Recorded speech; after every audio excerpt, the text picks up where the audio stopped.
I was laughing myself. You shabbed me. Talking absolute Brendan Schaub. So yeah, so that's that segment of the show over. You'll be glad to know, thank God. From now on, it's going to be real stories, folks. Next. Real discussion, real time discussion Next time, well, actually, the about serious issues. next segment is the news Ah. with Stephen O'Mahony. Oh, mayonnaise! Oh, Hellman's mayonnaise, and the sponsor of the show. Ah, beautiful. Oh, I saved that there. Yeah. What a sponsor. Jamie, cut that out. Do you know what my favourite actual sauce is? Well, like, it's changed slightly. No one's ever talking about Hellman's. Tartar sauce. Okay, tartar sauce. Yeah, I love the tartar sauce. What is fucking tartar sauce anyway? Something you put on a fish supper. True, but what's it fucking made from? I have two. I have Chipotle, I suppose. And, oh my God, Chipotle is my life. And the other one is salad cream. What? I fucking love salad cream. Salad cream. Salad cream. Oh, salad cream, oh yes. Do you ever have salad cream? I can't say I have, I don't think so. No. What? At home, you know, the Well, the white shit. kind of creamy, like Yeah. the green Oh, cream. fuck yeah. You've never had that? I think yeah. I Oh, have. Jesus, it's fucking stunning. I'd take it over ketchup. You what? I'd take it over ketchup. Crushed.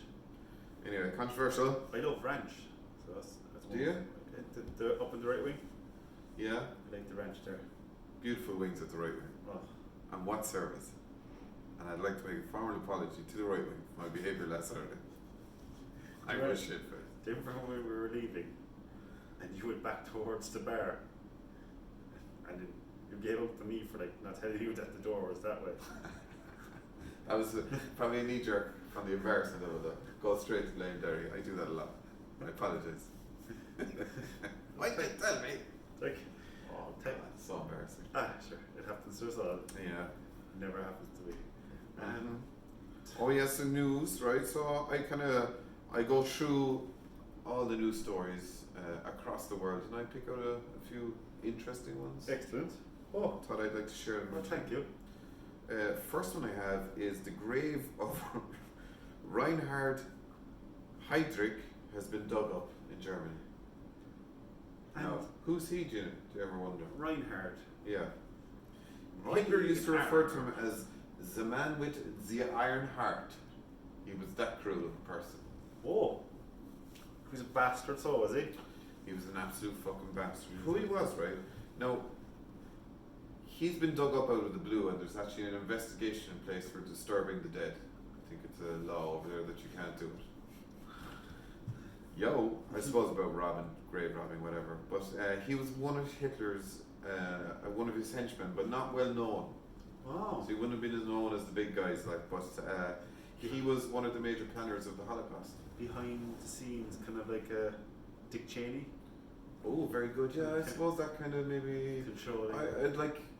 Do you ever see the fellow at work that the boss always relied on? John, you look after that, will you? Yeah, Gotcha, Tony, that kind of guy. yeah. But this fella was one of the major planners of the Holocaust, which is And very sad, I suppose. But it's just the evilness of it is crazy. And why did he dig him up? So they don't know. His nothing was taken, and it just looked like an old wooden box. Since we're talking about ghost stories, do you Yeah. think he rose? Oh, do you think he came back? Is he saying like Zombie. attack me again? I need it. Zombie Nazis. Isn't there a movie about zombie Nazis? You heard it here first. Watch out. Instead of doing that, they'd be like, oh, get on the street.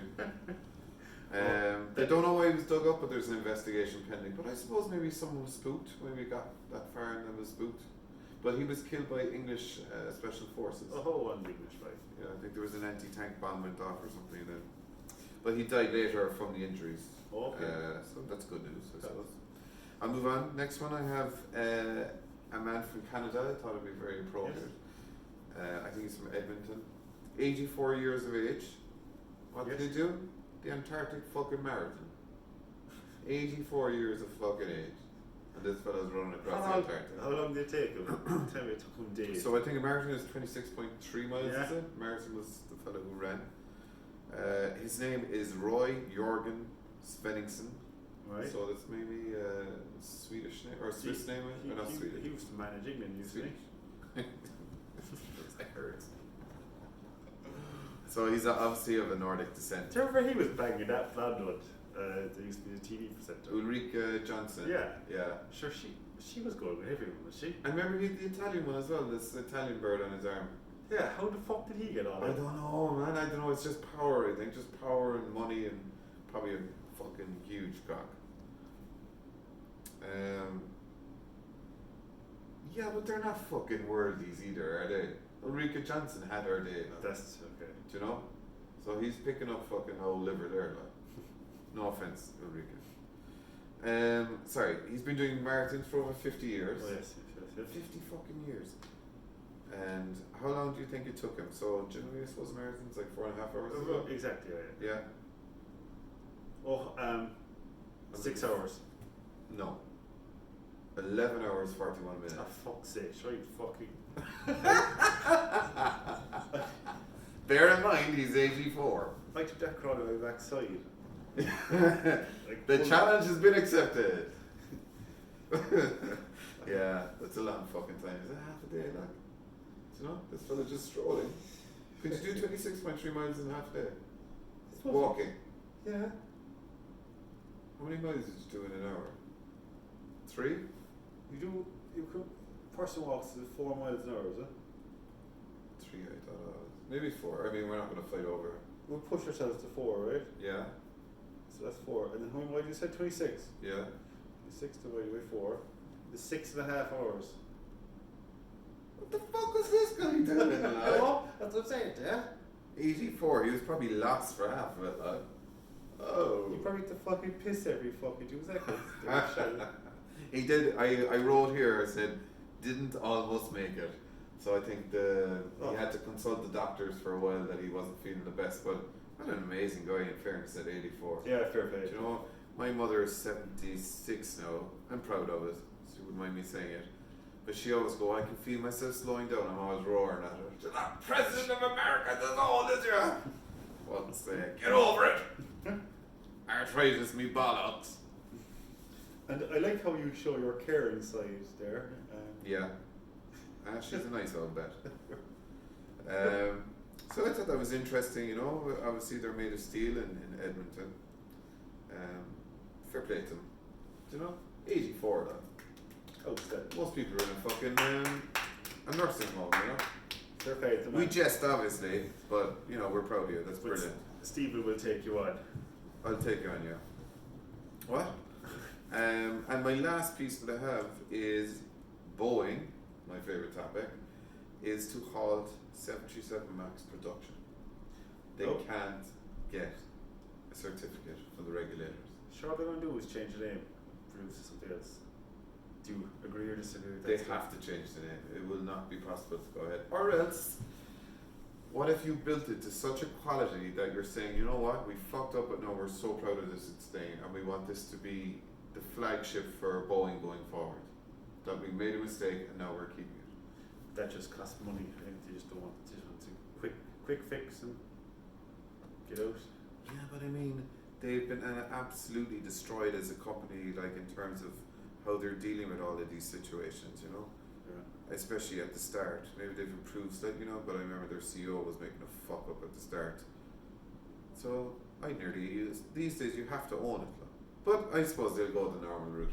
But I guarantee you there's a group of 12 people that are analysing the shit out of this every day and going, we can't go that route, we can't go this way.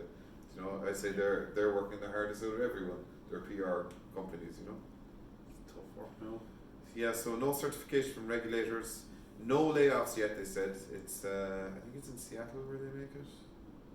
I could be wrong there. If I'm wrong, I apologise. But no layoffs yet, but they will come eventually, I'd say. I mean, 2 planes went down, 346 people unfortunately lost their lives. They said that they had fixes from the start. We have a fix for this. After 2 weeks, they had a fix for it. That's months ago. It's still fucking going on. Yeah. I think the regulators they were mentioning before that they were nearly self-regulating themselves. So I think now the regulators have got to kick up a hole from the government.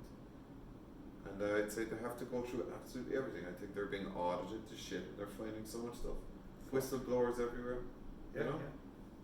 And this will have a ripple effect. Obviously, it'll go on to Boeing or Airbus, and they'll start going through every single plane on their fleets, looking at them, which is fantastic for the customer, really. But the problem is, you don't have a choice, or not much of a choice, because most flights have a lot of difference between the prices. Right. Few of them are, you know, there could be 50, 60, 80, 100, 150, and then goes off crazy. But that money means a lot of things to people. Like, there were so much more people fly now of different monies of life. You know, Right. younger people can fly everywhere they want now because things are so cheap. And but you don't have that choice. I can't do this one, I can't do that one. You're going to have to accept it after a while that this is the plane you're going to be on. And would you take the risk? I've been on one. Controversial. I was on one before I That's went. cool. I went from Toronto to Las Vegas, and it was brand new. It had just been there a couple of weeks, and it was in between the crashes. The first one that happened in Indonesia, I think. Was it? Did it dive down on you? No. No dive down. Then how'd you land? Floated. Answer that question, please. We floated. You H2O float. You never went to fucking Vegas. You're I lying. did. You're lying. So we went on the thing. Even the pilot said it on the way out. He was standing there, and this lady said, "It looked beautiful on the inside." She said, "It's a beautiful plane." He goes, "It's fresh out of the box." I said, "Is this the same plane that crashed a couple of weeks ago?" And he goes, "It is." And he had not a bother on him. Couldn't give a fuck. Lucky to be alive. Yeah. So, it's really troubling to me because I would say, knowing from doing audits and having been involved in them, the stuff that they're finding could be horrendous. Crazy. I think it's gone way more now than just a simple fix for the computer, you know? Yeah, I suppose. Yeah, if a bad culture is allowed to set into a company over a couple of years, Yeah. it can become like a deadly virus. It can't it? Destroy them. The culture has to come from the fucking top. It doesn't work any other way. It has to be driven from the top. That's why sometimes dictatorships are good. Jesus. I was gonna say when you have a good captain of a football team, you know it's gonna go well because they want it to be the best from the very beginning and they have very high standards, you know? Yeah, you need standard. That's what you always hear. You went straight for a dictatorship, huh? I just think about China. They say that that's why their economy is doing so well, because they don't have leaders coming in changing what their priorities are. So like China focuses on this, like we're going to put 10 good years into this. It's like they actually have 10 years then, to invest and see how it goes. Yeah. So like, they're saying that's why they're thriving as well. Like, one of the reasons why China's so good. What do you think of that? Cheap labour. Absolutely stole most ideas from the Western world. Well, that's fact. So they were going over there to build them in China, and they were just stealing the ideas and back engineering everything. So, but fair play to them, they got away with it. Would you go on the 737 Max? No, I would not. Really? No. Because I can't, no, can I? They're grounded. If and when they do come back, would you have an issue going on it, or would you Well, get someone told me it was safe, I go on it, yeah. I trust them. But sure, they would have. They told you it was safe before they crashed as well. Valid point, yeah. Oh my god. You've no real fear of flying, though, do you? No, sure. See, I do. If I die, I die. I expect to die in a plane. I tell you, you're never really that lucky. Yeah, that's true. I mean, they are extremely safe, but I don't know. Dude, how you die is like with a massive ulcer on your backside, so you can never be comfortable. You're gonna have it for 20 years. You're like, why can't I die? Take that back, don't say that. I don't fucking want that. Did you know something about that? No. Where did you fucking come down and ulcer my arse? I I hope you die of an ulcer. Like, it's so simple that you can get on with your life, Yeah. but it'll be such a pain Yeah. that it will destroy your life. Excruciating when you have to go for a shit. Exactly. Can Like, you imagine that? you have to stand the whole fucking time. Have a donut. No, there's no relief. It's just massive. It's just this huge ulcer that, like, no matter which way you sit or angle, it's just pain. Yeah. That's that's Fucking horrible. Like, that is actually horrible. The thought of it, you just think of the big ones, don't you? Like cancer, fucking Yeah. AIDS or some shit. It's the simple ones, the cruel ones. Yeah. Jesus, yeah.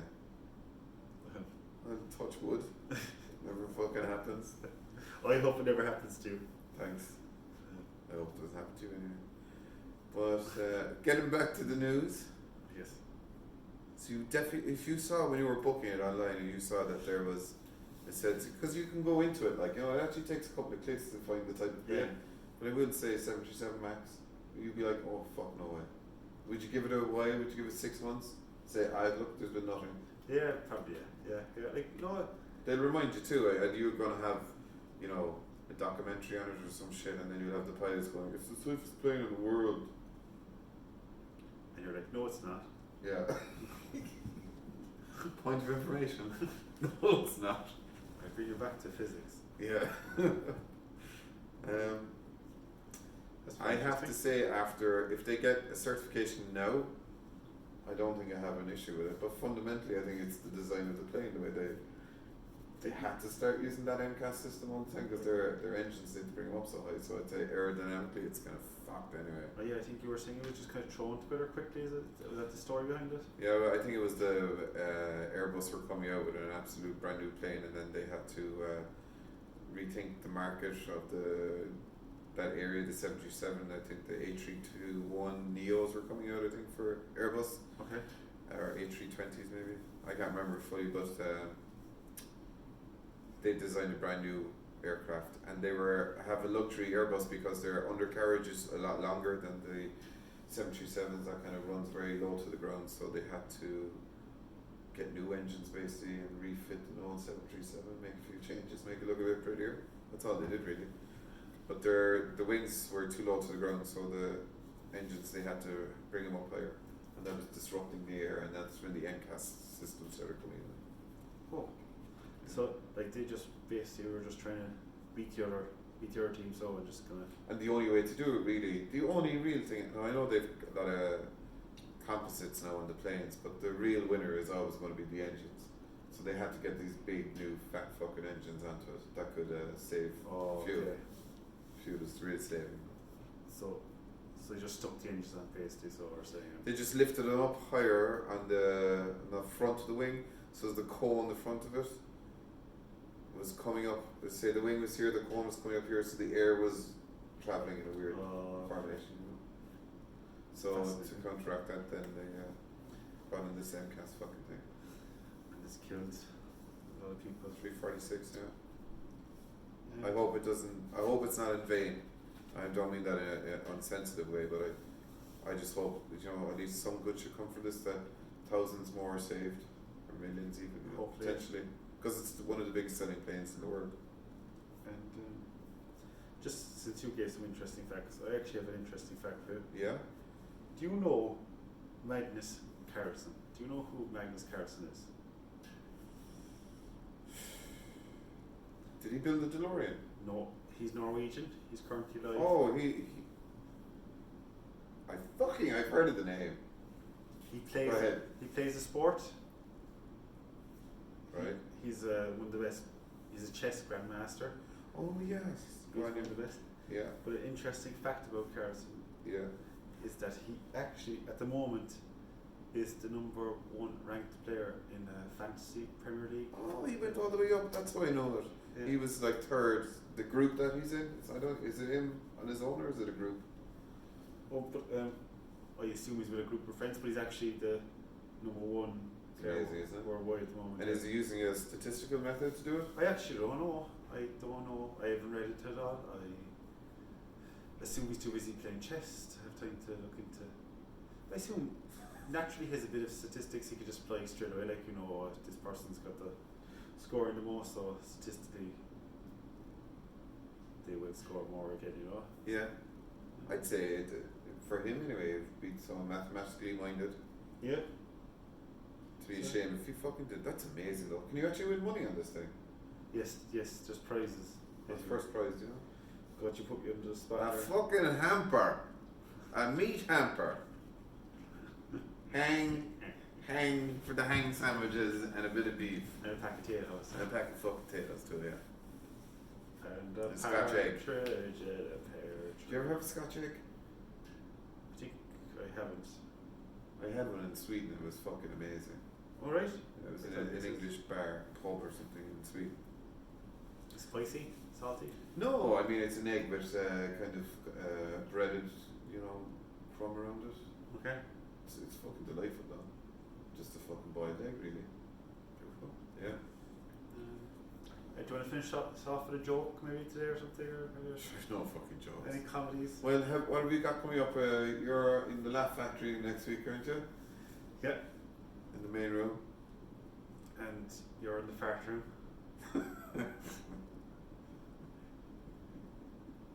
That's your joke, folks. We, I suppose we want to wish our listeners Yes. a happy Christmas or holidays, depending on whether you celebrate or not, And a happy new year. and a happy New Year, of course. Yeah. I hear you're busy this year, Stephen's Day. Stephen? I am. I'm With going some climbing. friends and family. Going, yeah, meeting friends. No family, just friends. And how about yourself? You're heading away, are you? Yeah.